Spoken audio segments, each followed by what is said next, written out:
These types of opportunities are extremely important for our students. Point at it. What do you think the weed is? The goal of my department is really to help students have more than a consumer relationship with food. We know that the plants that will grow in here will be able to share resources really well. And so this really opens up students' eyes about where food comes from, how it gets to them, how it's prepared, and the different types of careers that are tied to it.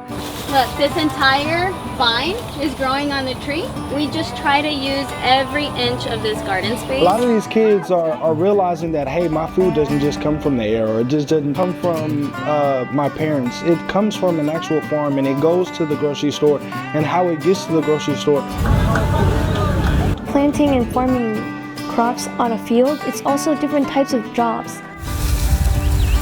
I think there's a different type of appreciation when you're seeing the growth, when you're tasting the growth, when they're smelling it, whether that's the herbs, the hibiscus that they tried, it puts different perspective into their mind. It's very important when you think of that whole food to table concept.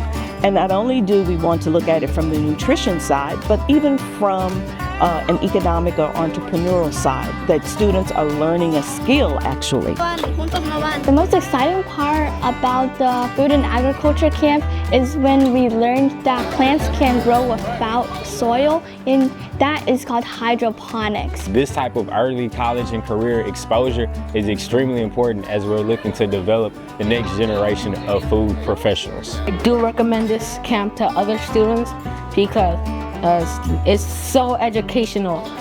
It will change your food life. I would love to give big thanks to every single person who helped make this camp possible.